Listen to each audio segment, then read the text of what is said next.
Coming up on this week's episode of The Cut, we'll be talking about the distribution of the COVID-19 vaccinations and the terrorist attack in Vienna. Along with the story of a 6-year-old girl helping others who are affected by wildfires. Stay tuned to hear the latest updates from the Cut Network.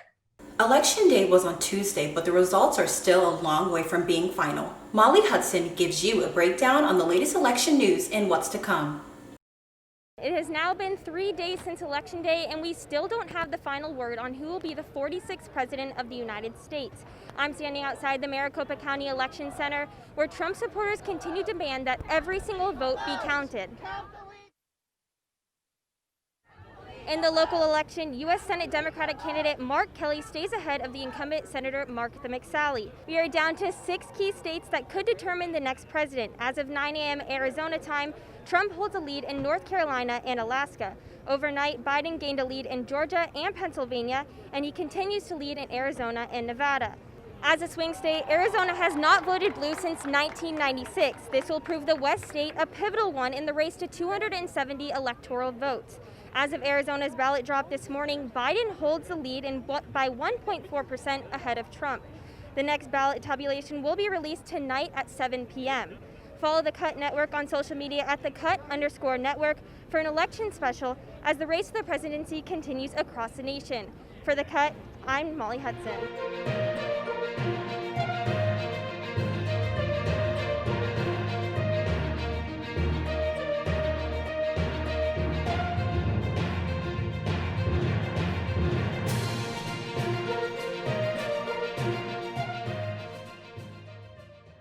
Good evening and welcome to The Cut. I am Dylan Pescator.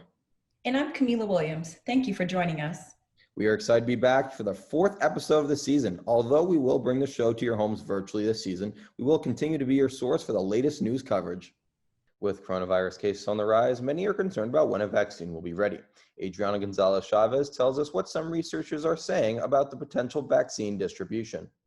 As speculation over who may receive the COVID-19 vaccine first and in what order still remains, COVID-19 cases continue to rise across the nation.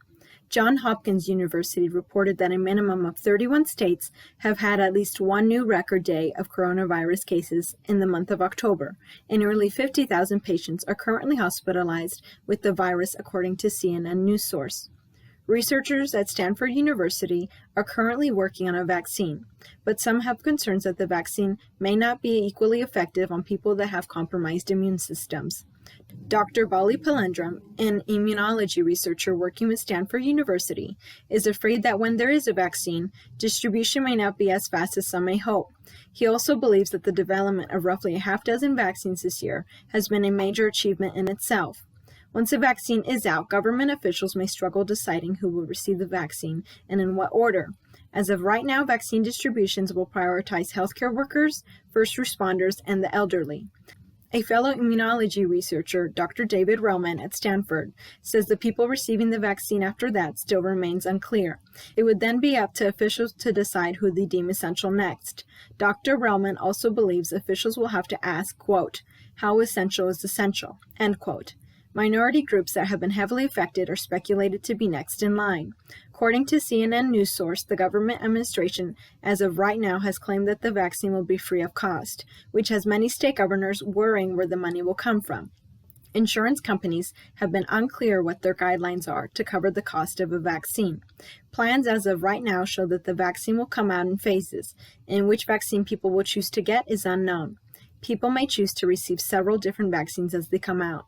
According to CNN, one thing is clear. Government officials want a high percentage of Americans to receive a vaccine in order to reach higher levels of immunity in the country. Reporting for The Cut, I'm Adriana Gonzalez Chavez.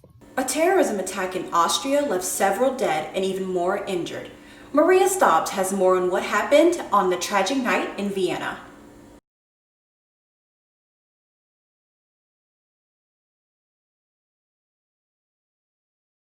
On the night of Monday, November 2nd, a deadly act of terrorism occurred in Vienna, leaving 4 dead and 15 injured. A heavily armed man opened fire on civilians outside of restaurants and cafes. Members of special forces quickly arrived at the scene and the attacker was shot dead. A major anti-terrorism operation then swung into action, leaving the city of Vienna full of fear and putting them into a state of mourning. During the 9 minutes of terror in Vienna, 2 men and 2 women were fatally shot by a gunman dressed in white overalls with an automatic rifle and a fake explosive vest.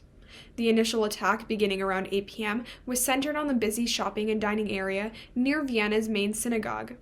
Witnesses described dozens of screaming people fleeing the sounds of gunshots in a nightlife district. Others barricaded themselves inside restaurants until they were sure the danger had passed. Police in Vienna have arrested 14 people and searched 18 properties in relation to the attack.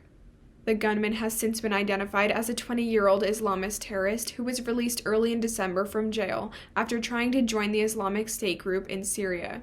In an interview with CNN, Austria Chancellor Sebastian Kurz assured that Austria is united after the attack Monday night. People from other countries. It is a fight we have to fight together. It is a war against terrorism, and it is a war against the ideology behind. Austrian authorities have told CNN that they cannot rule if a second suspect is on the run. Police are currently investigating and advising people to stay home until they are confident that another attacker isn't in hiding. For The Cut, I'm Maria Stobbs.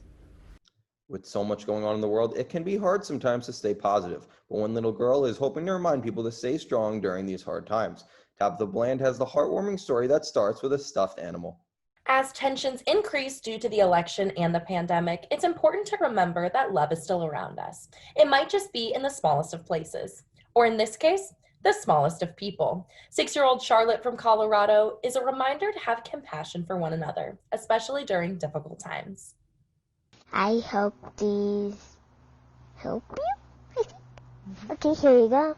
Like any other kid, Charlotte loves her stuffed animals, and she was concerned when she found out that kids her age had lost theirs when their homes caught on fire.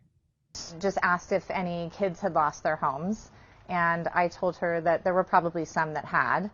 And her biggest concern was, have they lost their stuffed animals and their blankies? Because those are the things that are most important to her. But rather than going back to playing with her stuffed animals, Charlotte decided to take action. I told Mommy that if they lost them, they might be sad, so I wanted them to feel happy, and I am giving them some stuffed animals. Using her allowance and the help of her mom, she bought and delivered 15 stuffed animals, along with a handwritten note. You are loved. Okay, here you go. Oh my gosh, why did I not read the back? Charlotte West, a little girl with a big heart, is a reminder that there is still good in our world, even during tough times. Though her actions are small, they are making a difference. She is also teaching us an important lesson that is as simple as this: compassion. If a 6-year-old can do it, then so can we. For The Cut, I'm Tabitha Bland. For a behind-the-scenes look at our content, and don't forget to follow us on social media at @thecut_network. Thank you for watching and have a great night.